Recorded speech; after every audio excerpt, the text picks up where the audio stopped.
Hi everyone, it's Meredith with Soul Navigation, and I'm so happy to have you here today. Today, I'm going to share with you how to pick your luckiest moment using the moon. It is so easy to do. It's actually kind of complicated, but I'm going to make it super easy for you. And I don't want you to be afraid. I really, really want to give you a tip and a trick that you can use to help find your luckiest, most prosperous times, and how you can increase the odds to get what you want and to be a success. This is using something called electional astrology. And electional astrology is used to help you find your most prosperous moments in life through a timing prediction technique. And I'm going to show you how to do it. I'm going to teach you how you can create fantastic opportunities for yourself. And you're going to get great results with this timing technique. I want to set you up so you can make the most of the planetary transits, and especially with the moon. And I'll tell you why the moon is important. So stick with me and let's dive in. So in order to find the best possible outcomes for your enterprise, whatever it is you may be trying to create or start, we have to track the moon. I will show you how we're going to track the moon. It's pretty easy, but you do kind of need to know aspects, and you do need to know how to read the glyphs. So if you haven't gotten there yet, I want you to spend just 5 minutes memorizing the different glyphs for the signs and the different glyphs for the aspects. Now, we're only going to work with 5 aspects to do this technique. You need to know what the conjunction looks like, what the opposition looks like, what the trine and the sextile and the square look like. I'll go into more of that later. What is this timing technique good for? Well, it's good for knowing when your odds are increased, when you can earn more money, ask for a potential raise, when the best time to get married is, if you should go out on that first date, anytime you want expansive opportunity or something to manifest in its greatest potential or greater good for your life. If you're going to make a TED Talk on a stage or audition for a play, you want to time your events with the moon. Okay, first you need to know that we are not using your natal chart. We are using the transit chart. The transits are showing you where the planets are in the sky right now. Now you need to get a moon tracker, and you can get one online, or if you just don't want to search for the right thing, just go over to my website at soulnavigation.com, click on astrology reports, and look in the reports for my moon tracker. And I will track the moon for you in this report for a whole year. So it's only $5, and you get 365 days from whichever day you get your report. And I'll show you what it looks like, and I will show you how to read it so you can do this perfectly. It's so exciting. By the way, I need to tell you, every single report I have is on sale this month. So for the month of May, every single thing has been discounted because I just want you guys to be able to have this information. And I have some of the most fascinating reports. And I got 3 new reports on there, and they are so riveting. I'll tell you about that later. So now you know that you need to track the moon. And what we're going to track the moon around is when it goes void of course. So if you've never heard about a void of course moon, I'll tell you how important this time period is and why. The moon is considered void when it makes its last major aspect before leaving that sign. I'll say it again, when it makes its last major aspect before leaving that particular astrology or zodiac sign. What is a major aspect? Conjunction, opposition, trine, sextile, and square. You got 5 of them, okay? 5 of them. You need to remember that each sign has 30 degrees. You also need to know that the moon moves the fastest out of all of the planets. It moves 1 degree every couple of hours. It takes 28 days, only 28 days, to move through the entire zodiacal wheel, every single constellation. That's why on some longer months, we get the moon in the same sign 2 times. And it only takes 2 days and about 6 hours for it to travel through an entire sign.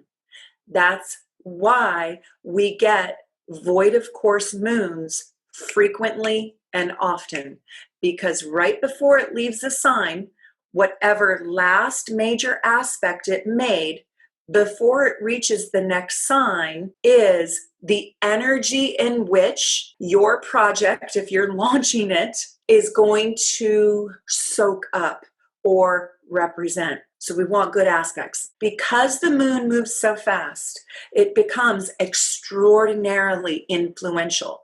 I want you to think about aspects. That is when a planet is standing in relationship, in contact with another planet. I want you to think of those aspects as energy and as conversations. And some of the conversations are harder than others. We want easy conversations. We want conversations that say, cheers. So when you think about the moon is a big connector.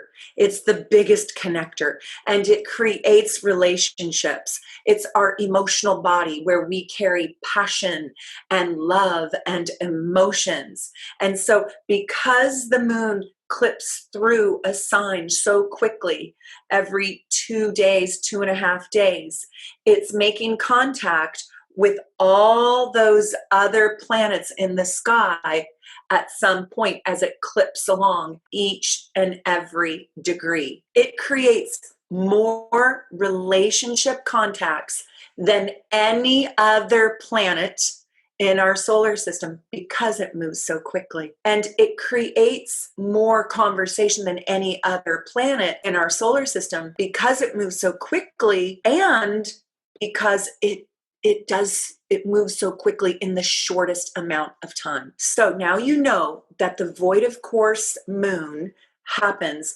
right at the time it makes its last applying major aspect.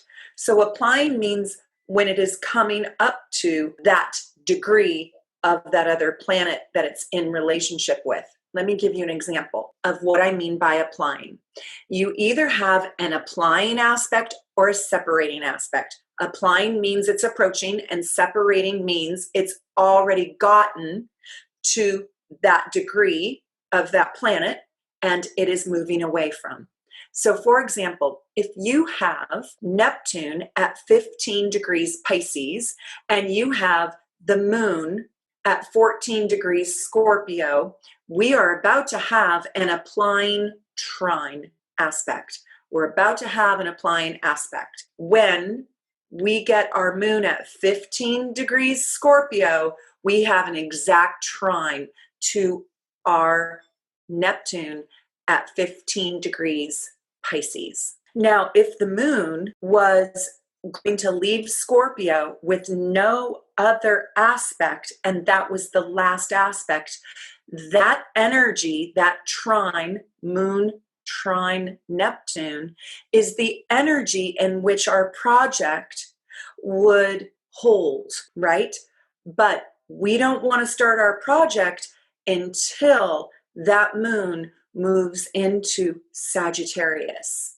We don't want to start our project until that void of course moon is no longer void. Again, only pay attention if they're major aspects. You don't consider the semi-square, semi-sextile. You don't consider the quincunx. You don't consider the inconjunct, okay? If you start a project under a void of course moon, it's likely to bear no fruit. It's likely to go off course because there's no passion, there's no emotion, there's no form, there's no container for it. In Latin, it's literally meant, the void of course moon literally was translated, void of course moon, the original context, the original language, the original words meant running in the void. It's like running in the nothingness. It's like things don't take off, nothing happens. It doesn't have an emotional connection. So it falls flat, it goes off course, nothing comes of it. It goes into the abyss of nothingness. A lot of astrologers, and this is where I'm a mythbuster, will say that this is a bad omen or bad luck, right? The void of course moon. But it's not necessarily true. Sometimes the void of course moon can be your best friend. And I'll tell you when a void of course moon is blessing you. I want you to think about the moon and how the moon is the great creator. The moon represents the mother, and it also represents birth. So think about birthing your project, birthing your, or creating your situation, right? You want a good birth for your project. The moon is responsible for creating life, right? Children. When I had my child, she created a mother in me, right? That's the power of the moon. Every new thing you do is a birth. Every new activity, whether it is creating a new relationship or creating a new business or creating a new record album, cutting a new record, buying a new car, a new home. Every single new thing you do is a creation. And so we really want to increase the odds to make your creation fruitful. We don't want to create a new project or birth a new project when the moon doesn't have a good relationship to the other planets. The other planets kind of show you how the moon is going to go. The moon has got to have the other planets in order to create something, because the moon just feels. But now we need the assistance or the help of the other planets in order to get this moon into action. If there is no relationship between the moon and any other planet, the moon does nothing. That's how I want you to think about it, okay?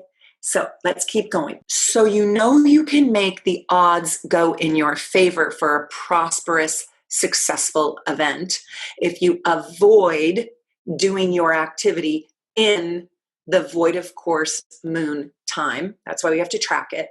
But it's also very helpful to us at times too. For example, when you want no outcome, if your love is breaking up with you and it's in a void of course moon, probably nothing will come of it. If you're getting a bad diagnosis at the doctor's office during a void of course moon, probably nothing will come of it, right? If you are being selected for jury duty and you really don't want to go, try to time your arrival with a void of course moon. Now, I know 12 people are going to get selected, but the likelihood, if you calculate it carefully, is that probably nothing will come of it. So if you know that you actually don't want something in advance, you don't want something to grow or take off or land in any concrete way, pick the void of course moon time to work towards your advantage for not growing that thing. Now, you know that you need to know and this is your moon tracker, and your table will tell you, I'll show you how to read it. You need to know the very last aspect, and we want good aspects before the moon changes signs. Let's say I want to open up my astrology business and I want to hang my shingle out on the internet. Well, I want a good last aspect to the moon, right? So I probably want a trine or a sextile, and I probably could have it with any planet. A trine or a sextile, any planet, even Pluto, Mars, Uranus, Saturn, they all have benefits in trines. I definitely do not want a square or an opposition, and I only want a conjunction if it is with a friendly planet, a benefic planet. And the benefic planets are Venus, Mercury, Jupiter, and the sun. I would take any of those in the conjunction along with the sextile or the trine. The only exception with that, conjunctions go both ways. They're both good and bad. So I would take the moon in conjunction with Venus, Mercury, or Jupiter, and sometimes the sun. The sun is going to be a good sun-moon conjunction. That's a new moon, right? If that particular sun sign is in harmony with yours, okay? So if I'm a Libra and it's a new moon conjunction, the sun and the moon are in conjunction together in Aries, and that is the last major aspect before it goes void, right? But I'm a Libra, and that's happening in Aries. That's in opposition to me. So I don't like that one, right? But if I was a Sagittarius, I'd like that one. So that's a little extra sprinkle. If that's too confusing for you, just throw that out and know that conjunctions are not always good. They have to be in harmony with your personal planet too, your personal sun or moon sign, okay? They have to be. Otherwise, conjunctions are too hard. The energy can get swallowed up. They're 50-50. Conjunctions are tough, but any trine, any sextile, any planet, and no squares and no oppositions to any planet, and conjunctions are 50-50, depending if they're in harmony with your sun or your personal moon sign. You got it? So the reason why I would like a good aspect from the moon to Mercury is because Mercury is the communicator and the networker. And if I'm opening up my astrology business, right, I want a great networking planet. I want a great Mercury. Jupiter creates expansion and optimism and truth. And I want that in my astrology business too. And Venus, the reason why I want a good aspect of Venus is all about money and self-worth. So I want a really good aspect to one of those planets.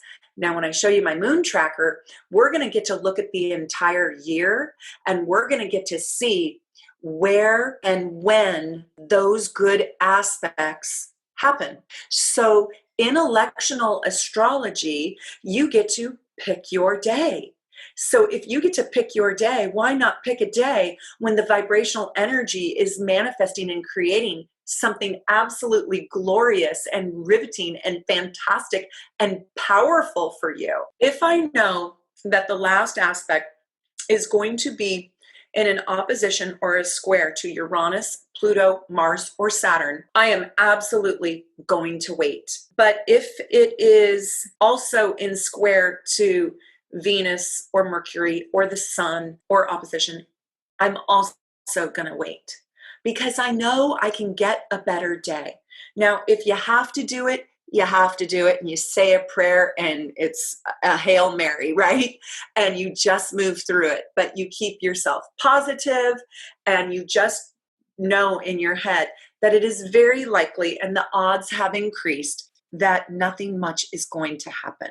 Okay, so I want to review with you just so you know what each of the aspects are. And you do have to memorize the glyphs.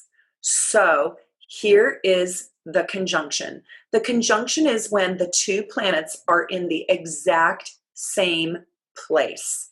Okay, and we also are using exact. We're not using an orb of 10 degrees earlier or 10 degrees later, because that would defeat the entire purpose, because the moon moves so quickly. So we're talking exact, and you'll see in the tracker, it gives you exact. We know that the sextile are planets that are 60 degrees away. We also know that sextiles are air and fire sign planets and earth and water sign planets. So a earth sign and a water sign create a sextile, and an air sign and a fire sign create a sextile. Okay? That's how it's easy to remember. So squares. They are 90 degrees apart. Now, how you can know a square, I did this before in my other video, is the mutable planets have square aspects to the other mutable planets, except for the opposition. So Sagittarius is square to both Virgo and Pisces, and it's in opposition to Gemini. Okay, so fixed planets. Leo is in opposition to Aquarius. You already know that. So it's square to the other two, Taurus and Scorpio. Okay? So you got to memorize your squares. You got to memorize these aspects, all these aspects. The trine, you already know this, is 120 degrees away, and they are the signs that have the same element. That's like Libra and Gemini, Aquarius and Libra, Gemini and Aquarius. Those are all trine. So the air signs, the water signs, the earth signs, and the fire signs are all trine within their element. All the fire signs are trine to all the fire signs. All the air signs are trine to all the air signs. All the water signs are trine to all the water signs. And all the earth signs are trine to all the earth signs. You guys are getting this. And the oppositions, you just have to split the zodiac in half.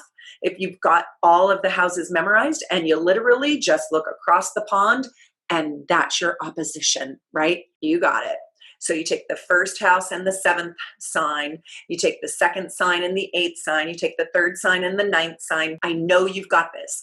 And if you don't, I want you to take just 5 minutes. That's all it takes to memorize your oppositions. So now I want to show you how to read the tables. And the tables, you do need to know your glyphs. You need to know your glyphs for the aspects, and you need to know your glyphs for the signs, okay? And let's go take a look. Okay, now I did a condensed version. I only did the month of May. But if you buy this report from me, I will send you the entire year. So I want to show you how to read it. And I want to show you how to pick the times in which you are going to do nothing and the times where you are going to select to launch your project or meet your first date, or to have a really productive conversation, or to ask for a raise, or to get married, or to sign a contract or buy a car. When the moon is void of course, it's a good time to think about resting, relaxing, editing your work, proofreading your work, cleaning out your closet, watching a movie with a low maintenance friend where you just don't have to work hard to produce anything great, where conversation is just easy, okay? So it's a time to really recharge your batteries. It's a time to dream your dreams, and your dreams are actually really vivid in a void of course moon. So on May 1st, okay, that's Friday, May 1st, at 9:04 a.m., the moon's last aspect, this shows you the last aspect. You see the moon, you see the sign for opposition, that's why I wanted you to memorize the glyphs, and you see the sign for Mars. So, do we like the moon opposing Mars? Everybody collectively, no, we don't. We never like the moon opposing Mars, ever, never, never, ever. So sometimes the void of course moon lasts for just a few minutes or an hour, very short amount of time. And sometimes it lasts for a very, very long period of time. So on Friday, it's lasting for a super long time. 9:04 a.m., the last aspect hit exact. The moon is opposing Mars, and VC means void of course.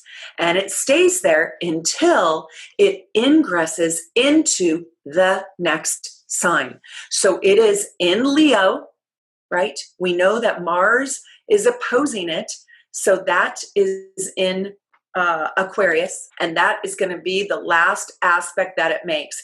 And we know like, no. So it's going to stay in that energy, in that void, but it's going to hold that angry and emotionally frustrated energy at 9:04 a.m. and it's going to stay there all the way till 10:35 p.m. Do you see that? So until 10:35 p.m. that night, we're in this dead zone. We're in this like nothing energy, which is actually a good thing because it's a good time to just watch a movie. It's a good time to take a warm bubble bath, take a hot shower, do your chores. It's a good time to pet your cat. It's a good time to do your dishes. It's downtime. It's rest and relaxation. So until 10:30 at night, right here, all day Friday, it's going to feel like an unproductive day. On void of course moons, what happens is you're not productive. You're sort of foggy or fuzzy, or you're just not in this super ambitious, productive place where things take off and moving forward. It's more like things are standing still or asleep, like they don't launch.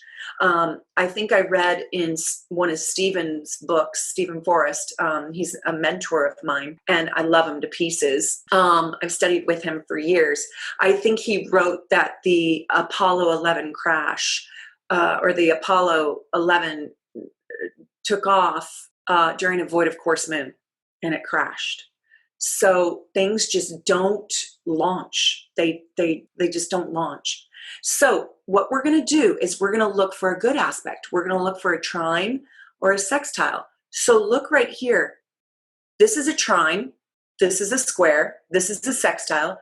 This is sextile. This is a conjunction. This is a square. So we want to go look for, right? We want to look for sun conjunctions, if they go well with our sun or moon, personal sun or moon. And we want to look for trines and sextiles. And we don't like oppositions and we don't like squares. So let's look at this one. The moon is trining Jupiter. Oh my God, this is like bingo. Bingo was his name. Oh, this is the day that we have to play the lottery. Are we still playing the lottery right now? Is that an essential business? Here we are stuck in coronavirus time. Hopefully when you're watching this, the coronavirus is a thing of the past and, we're not even talking about it anymore. I'm praying. We know that this day, May 3rd at 7:24 p.m., the last aspect is the moon trining Jupiter. We know that that day is of tremendous good luck. And that's because we know that the moon is now in Virgo because it entered Virgo, and Jupiter is in Capricorn. And we know that the moon, after it's done with Leo, it's going to move into Virgo. So we know that it's late Virgo energy here. So May 3rd, 2020 at 7:24 p.m. all the way until, well, just a little bit after midnight the next day, because then it is going to enter Libra. If you are not lost and if you're getting this, please leave a comment below. I want to know.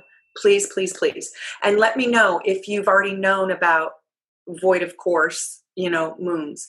Let me know if you've ever worked with them before. Now, I want to say something to my advanced listeners, okay? Try to go with me on this. I'm going to give you a second layer. So I just frosted your cake, and now I'm going to put a couple sprinkles on that frosting. I told you that was so exciting, that Jupiter moon aspect, right?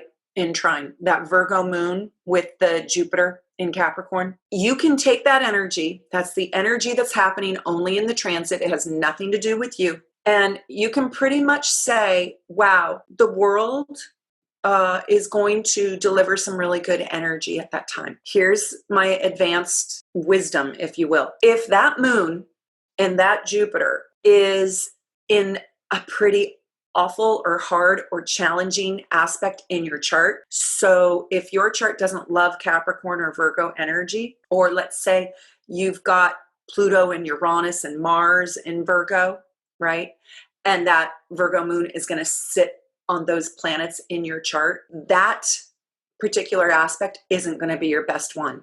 Now, it's not necessarily going to be as bad as the moon opposing Mars above that, but that Virgo and Capricorn energy in your personal natal chart is in really perilous, hard, difficult, challenging aspects, then that moon is not going to pay out like I'd want it to. So I would not pick that for a marriage date. I would pick that for some low level thing. Like I'd pick that to go out on a first date. No big deal, right?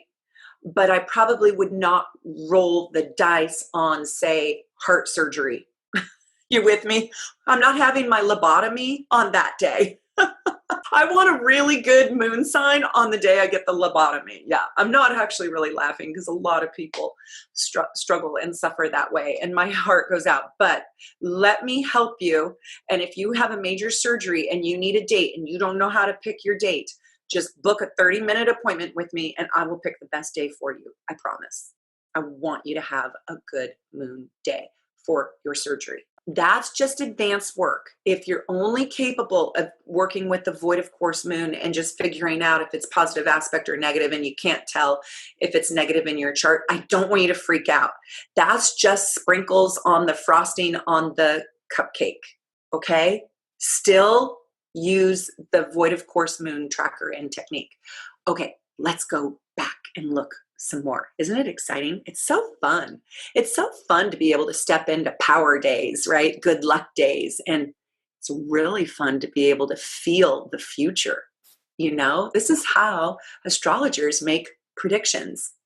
By the way, I want to say this to you. You know, Ronald Reagan had his own personal astrologer, and Nancy was a great astrologer herself, but she had a professional staffer, astrologer staffer. I really think it's why he had a pretty successful presidency.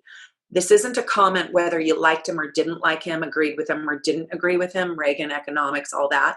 That's not what I'm talking about. I'm talking about public love, public adoration, electability, likability.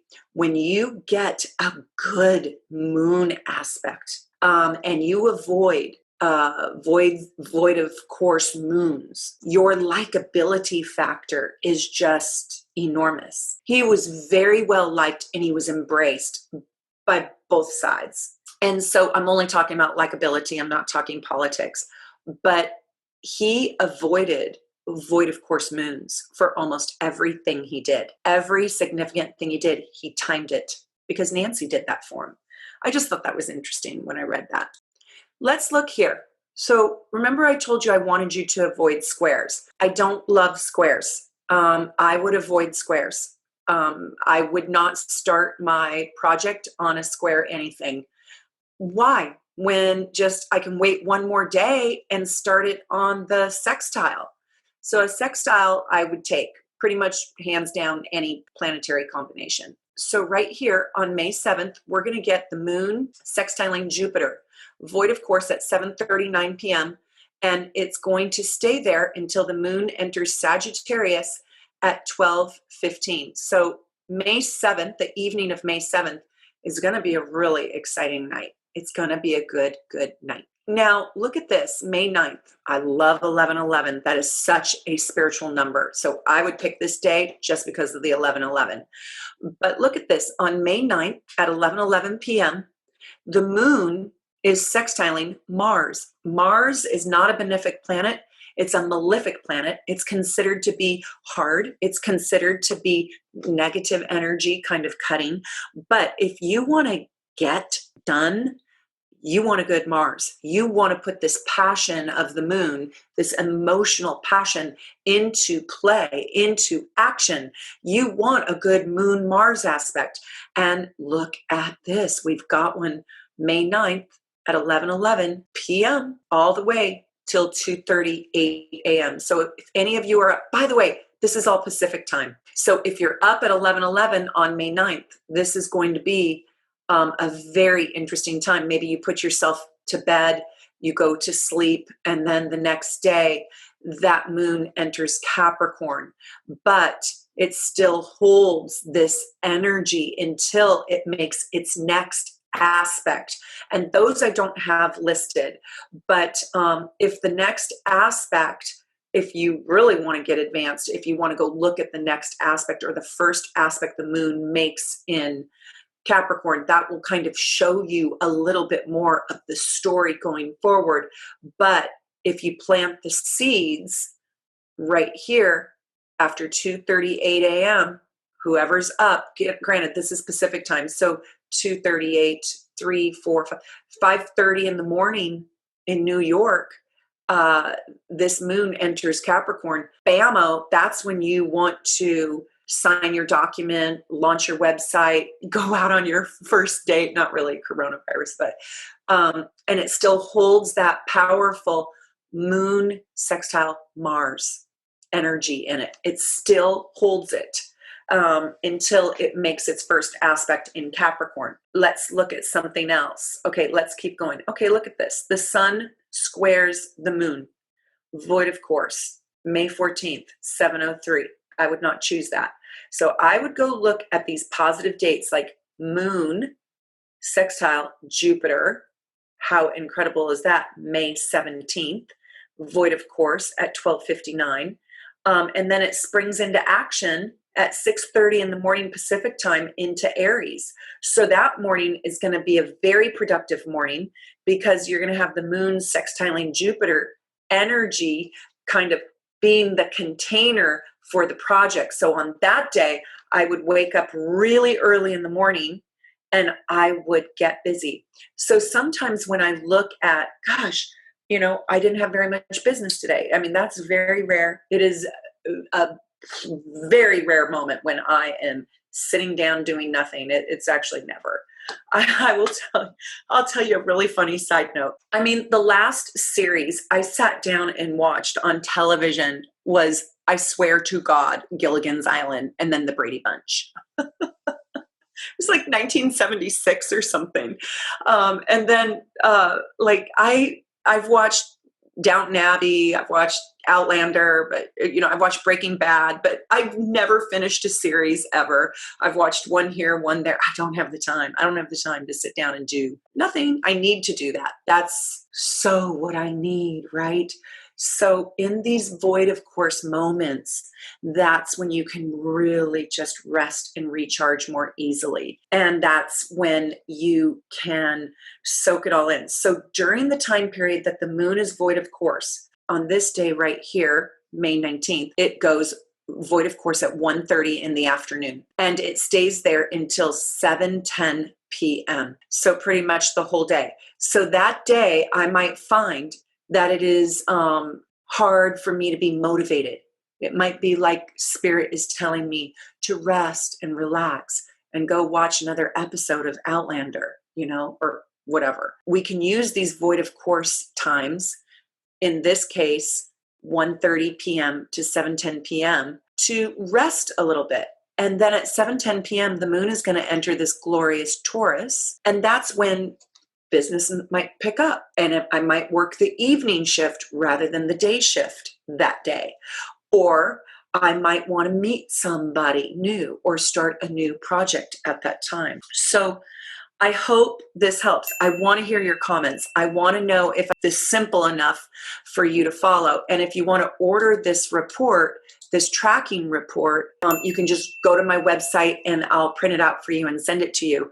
And then what I like to do, and I know it's just a little bit, I nerd out a little bit on this, is I load everything in my calendar. I load all the moon signs when they change and void of course. So I've got them all listed here. And sometimes you just can't help it. Like I'm doing these astrology Zoom parties. By the way, I want you to come. If you're in it this deep with me, oh my gosh, please come to my next astrology happy hour Zoom party. They're 4 p.m. My next one is going to be, I believe it's May 15th. I'm going to have a really cool one on May 15th. If you want to do tarot cards with me, I'm going to do that on May 8th. If you want to do astrology, I'm going to do one on the 15th. And then I'm going to do another astrology happy hour, 4 p.m. on May 22nd. 2020. So if you're watching this in hindsight, forgive me if I don't have, DM me. Maybe I'm still doing them, right? Maybe I'm going strong 5 years into this. But if you want to come, just send me a direct message. through my website, soulnavigation.com, or you can just write to me in the notes or the comments and let me know that you want to come, and I'll send you all the information. But my God, it's fascinating. And I can help you figure out your void of course. I can help you figure out anything that you want to know about. I just open it up as a Q&A, but my gosh, the last one lasted 5.5 hours and people learned so much. It was fantastic. I would love your comments. I would love to know, what do you guys want a video on? I was really inspired to do this because I want you to know your good luck days, and I want you to pick your time right. So don't launch your important events or meet your potential, soulmate under a void of course moon.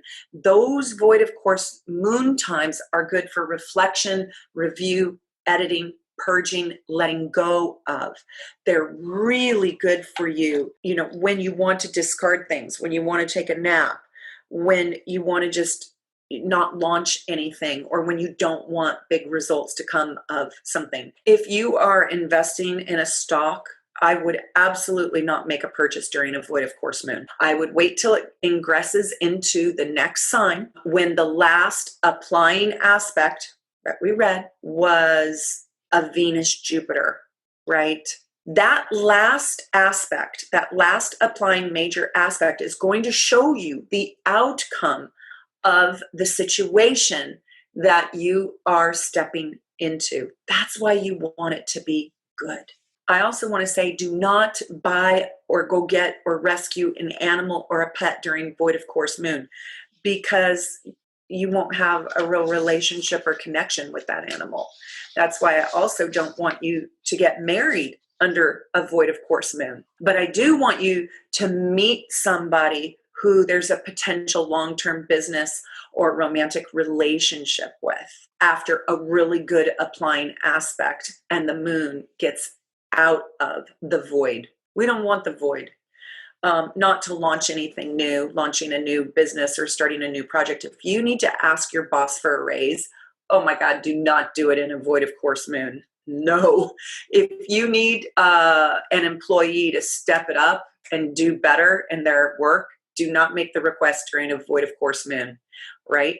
And when you get that tracker, you put it into your calendar, you can see your days. Okay. I loved doing this video for you. I want to tell you one last thing. Go on my website in the month of May 2020, because every single report, including my new ones that I love, are on sale.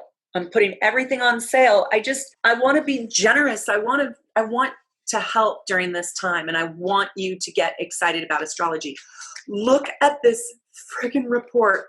Holy moly, I'm not kidding. This is so incredible. Look at this. Look how long this is. This report is so amazing. Oh my God. It is the deep dive. What I love about this report that's different than any other report. First of all, it's so long. This one's done on me. And I just got this new software. So I wanted to print it out to see if it was accurate. Oh, it was stunning. It took my breath away. I loved it. I only buy the very best writers, the very best reports. I did not write this report, but the writer of this report is brilliant. And mine is 37 pages. So if you have your birth time, it's close to 40 pages, and it is deep. What I loved about this is it really goes deep into the ascendant and the midheaven. I also love how it goes pretty deep into the elements. And I loved how it also shows your quadrant, like your wheel and where your planets are and the quadrants. And a lot of the other ones don't. It also shows where your life is really pretty difficult and where in your life you have the most growth opportunity and potentials. It also talks about your karmic direction. I love this report. It's called The Deep Dive. It's a little bit more than my just natal report. That's a good one. And if you've ordered that from me, it's really good. But this one is twice as long. So I call it the extra long deep dive natal report. So go grab this while it's on sale. You will love it. And you will learn where everything is in these reports. You have 20% air in your chart. You have 30% water in your chart. Yeah, so it's wonderful. Anyways, leave me a comment. Let me know what you think about this timing technique and if you like my secret magic hacks. And I just hope that you're okay surviving these challenging days. And I know that, I just know that we will push through this and we will be okay. Follow me on Instagram, get a report, come to my happy hour. I hope you love my video. Help me get to 20,000 subscribers and subscribe and ring the bell. And I'll talk to you next time. Thank you. Thank you. Bye for now.